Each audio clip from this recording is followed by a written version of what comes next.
যদি দ্বিকক্ষ বিশিষ্ট সংসদ হয় তাহলে নিম্নকক্ষে দুই তৃতীয়াংশ সমর্থনের পাশাপাশি উচ্চ কক্ষেও 2/3 সমর্থনের এটা প্রয়োজন। লিখিত প্রস্তাব এবং কমিশনের সাথে সংসদের এলইডি হলে আলোচনার বাইরেও আজকে বোধহয় এটা নিয়ে তৃতীয়বারের মতো একই ইস্যুতে আলোচনা হচ্ছে। তারপরে আসলে ইস্যুর ফুল কিনারা পাওয়া যাচ্ছে না। কেন পাওয়া যাচ্ছে না এটা আমরা বুঝতেছি না। কারণ আপনি যদি বিভিন্ন দলের বক্তব্যে লক্ষ্য করেছেন, মোটামুটি সব দলই কিন্তু একমত যে দ্বিকক্ষ বিশিষ্ট সংসদ তারা চায়। এবং সবচেয়ে ইন্টারেস্টিং বিষয় হচ্ছে বড় রাজনৈতিক দল বিএনপির কিন্তু অনেক আগে থেকে, সম্ভবত 2017-তে বা তার আগেও তাদের যে 31 দফা কর্মসূচি, সেখানে তারাও কিন্তু দ্বিকক্ষ বিশিষ্ট সংসদের কথা বলেছে। সুতরাং ওইখানে একমত।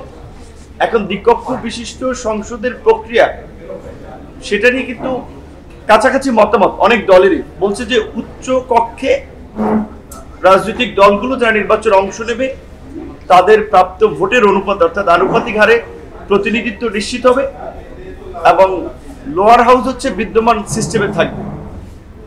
এখানে অনেক দল মোটামুটি একমত। এবং এই ইস্যুতে কিন্তু তিনবার এই ফরেন সার্ভিস একাডেমিতে আলোচনা হয়েছে।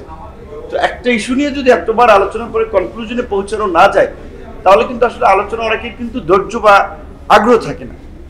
সেম সংবিধান সংশোধনী নিয়ে আই থিঙ্ক 3বার আপনাদের এখানে ব্রিফ দিয়েছে, সেখানেও মোটামুটি অনেক দল কাছাকাছি মতামত যে যদি দ্বিকক্ষ বিশিষ্ট সংসদ হয় তাহলে নিম্নকক্ষে দুই তৃতীয়াংশ সমর্থনের পাশাপাশি উচ্চ কক্ষেও 2/3 সমর্থনের এটা প্রয়োজন। কারণ সংবিধান তো কোনো দলীয় দৃষ্টিভঙ্গি থেকে সংশোধন করা উচিত না। যদিও আমরা দেখেছি বাংলাদেশের এই পর্যন্ত যে 17বার সংবিধান সংশোধন করা হয়েছে, তার অনেকগুলো সংশোধনী আনা হয়েছে ব্যক্তিকে এম্পাওয়ার করার জন্য কিংবা ক্ষমতাকে কুক্ষিগত করার জন্য।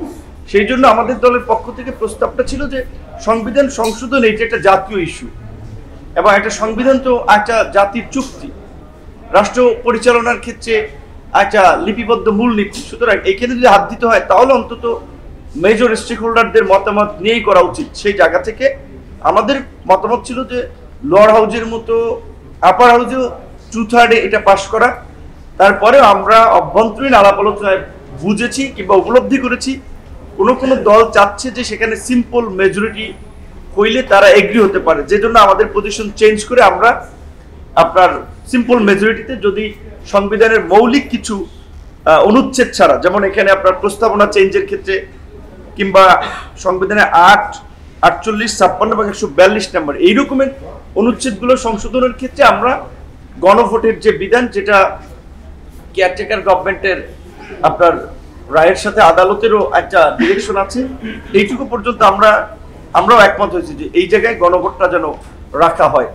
আর আমরা বারবার যেই কথাটি বলেছি যে কমিশনের অভ্যন্তরীণ ভাবে যেটা আমরা বলি, এখানেও আপনাদের সহ দেশবাসীকে, কারণ সবাই তো চেয়ে আছে এখানে কি আলোচনা হচ্ছে, কি সিদ্ধান্ত আসছে, আমরা সকল দলকেই বলবো যে কোন প্রেক্ষাপটে আমরা আজকে আসলে ফরেন সার্ভিস একাডেমিতে পলিটিক্যাল পার্টিগুলো বসছি কিংবা জাতীয় ঐক্যমত্য কমিশন গঠন হয়েছে একটা গণ অভ্যুত্থান পরবর্তী পরিস্থিতিতে। সুতরাং সেখানে রাষ্ট্র কাঠামোর পরিবর্তন, এটা তো গণ অভ্যুত্থানের পূর্বেরই একটা ঘোষণা ছিল এবং শাসনতান্ত্রিক ব্যবস্থা বা সরকার ব্যবস্থার পরিবর্তন, এই যে গণ অভ্যুত্থানের একটা অঙ্গীকার ছিল আমাদের। সেই জায়গায় রাজনৈতিক দলগুলো যেন যার যার দলীয় দৃষ্টিভঙ্গির ঊর্ধ্বে উঠে আমরা একটু চিন্তা করতে পারি, মতামতগুলো দেই, কমিশনের জন্য একটা শক্তভাবে সিদ্ধান্ত গ্রহণ করে, এটা আমাদের আহ্বান।